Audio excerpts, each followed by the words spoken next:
Welcome everyone, Farmer Cop here. This is going to be a guide to the Chocolate Muesli Factory. I'm probably saying that wrong. Pause. Muesli. Anyhow, it's going to be a guide to that mod today.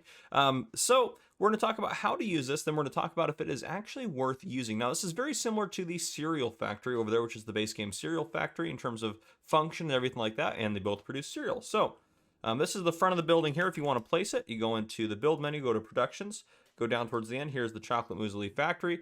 You can see some information on the back there. You can go this way if you'd like to, or however you want to place it. Just make sure you have access to that stuff on the back of the building, which I'll show you in a second.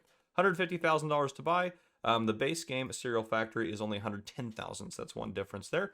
But if we go around the back side here, this is where you are going to dump in your ingredients, is right here. This is where you can access the production menu right here, which we'll talk about that in a second. And then, in terms of where everything spawns, should be just around, where are we at? Lost it. On this guy right in here, if we go into here, I'm losing my mind. I bet you it's my landscaping that's covering it up. Look at the, nope, not that guy, sorry. This guy right here. Yeah, so it should be right there just next to the back of the building here. So it's going to be right in here. Just not showing up, my guess is probably because of my landscaping. So if we actually just landscape it, and this is good to mention as well, because if you don't have it landscaped properly, it may not show up for you. It's not going to let me landscape it though, of course, since I placed it, but everything should spawn right here for you. So again, dump ingredients here. They're going to spawn out here. Now, if we go into that production menu, so again, this isn't a comprehensive guide on how productions work. Right now on your screen, a card is going to pop up on how to use the Cereal Factory. That's from the base game, and that will go into a lot more details in terms of productions. But in terms of everything in here, we need to come in here, we need to turn it on. So we need to activate it down here if we want it to get running.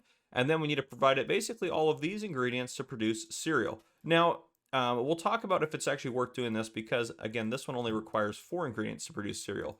But if we come up here, let's talk about some of these cycles per month and stuff like that. So this is how many times it will do this recipe in a month. So this will do this recipe down here 2,400 times in a month. This is how much it costs to run this in a month. They're both the same, 120 per month. So this is going to happen 2,400 times per month, which is actually quite rapid for what's going on down here. We'll talk about that a little bit more in detail here in a bit. So it's going to take 5 liters of honey, 25 liters of raisins, 10 liters of chocolate, 10 liters of strawberry, 45 liters of oats, and 5 liters of sugar to make 100 liters of cereal. This will show you your capacities for what you have as inputs. This will show you what you have inside of the factory in terms of cereal. Now, this is currently set to storing. If it's set to storing, it's going to spawn pallets outside. If I change that to selling, it's going to automatically sell off the cereal, but you are going to take a little bit of a hit on it. And then you could also set it to distributing if there's somewhere you wanted it to go further in the production. There's nowhere really in game that's going to go further in the production in terms of cereal. There may be some storage facilities out there where you can have it distribute to them to store the cereal for you. I'm not aware of any right off the top of my head, but that would be the only reason really you'd want to use that. Or you don't want it to spawn pallets and just want them to hang out in here. Since they're not going to have anywhere to go, they're just going to stay there. But yeah, so again, cycles per month, 2,400 times per month. So let's talk a little bit more about that before we get into something else here. So what that means, if I have my game set to 1-day months, it will do 2,400 times this every day. If I have my game set to 2-day months, it will do this 2,400 times every 2 days, and so on and so forth. That is how the cycles per month. It's not cycles per day, unless you play with 1-day months. Then it would be cycles per day. So just be aware of that. But yeah, that is how this is going to work in general. Very simple, very straightforward. You're just going to put inputs in and get them out over there. Now let's talk about if it's worth it. And I have this guy here because I wanted to compare it. Because obviously, we're putting a lot more ingredients to get cereal out compared to this. Now, this one requires corn where this one does not. But this one also requires chocolate, strawberries, and sugar where this one does not. So that is something to be aware of there in terms of it being a little bit more complicated to make. So now I'm going to have a chart pop up on your screen that is going to show you kind of some of the profitability. So we'll go through it here. So this is using economic difficulty normal, and I'm using the Steam price sheet for my pricing. That is taken from the XML of the game, so that is actually legitimate pricing on average on your basic map if nothing is modded. Now again, there's modded sell points, modded prices, stuff like that. I can't incorporate all of that into here. This is everything if everything is standard and you're selling stuff at a standard or a good price, I should say, a good price for that you will get regularly. So there we go. If we take a look at here, and that Steam price sheet is linked down below in the description. I have 2 things in that chart. I have cereal CM, which is chocolate muesli, then I have cereal standard. So we're comparing the Muesli Factory to the standard factory. Then I have the input cost. The input cost is going to be how much it would cost, or excuse me, how much you would make if you sold the inputs from one time through a cycle. So one time through a cycle. So for example, instead of putting in all the inputs to make cereal in each of these factories, if you sold them, that's how much you would make per cycle if you sold that amount of ingredients. So what we're trying to see is it worth it to actually make these ingredients, or is it worth it just to sell them off?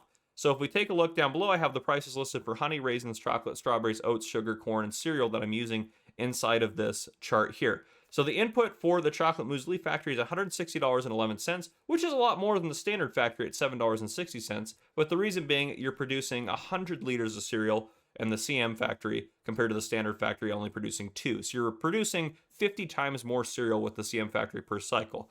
And it actually has more cycles per day. And we'll talk about that a little bit more. Then the output. So when you sell the cereal that you get out of each of these recipes, for the cereal CM factory, you're going to sell it at $423 for all that cereal.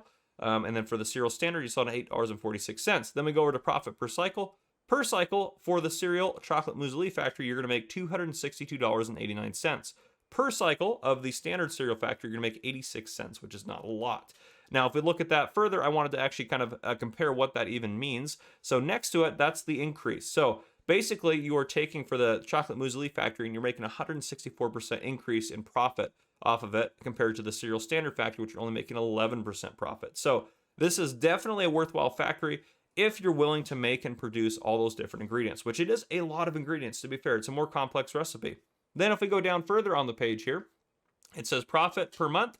So for the Chocolate Muesli Factory, this is going to take a ton of ingredients, an absolute ton. But if you can keep up with it and actually give it all the ingredients that it needs to make the cereal, it will produce $630,000 worth of cereal. Excuse me, that's how much profit, $630,000 in profit every month if you keep it loaded. Versus the cereal standard factory is only going to produce you $1,800 a month if you keep it loaded. So made per month in terms of cereal, here's the big kicker here also, which really affects it.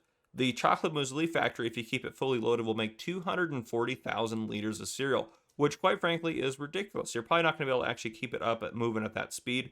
And then the regular cereal factory will make 4,320 liters. So this thing is a bit overpowered, but it's pretty cool. If you actually keep it loaded, you'll make a ton of money, or you'll just make more money in general if you just keep adding all these ingredients in, and it just makes as much as it can every month, which is pretty cool. But there you guys go. That is the Chocolate Muesli Factory, how to use it, and is it actually worth it? If you guys enjoyed this video, please drop a like down below. If you haven't already, hit that subscribe button up on the screen to join the Farmer Cop channel, and turn on your notification bell so you don't miss any future videos I may post. This has been Farmer Cop. Thank you guys for coming and for watching.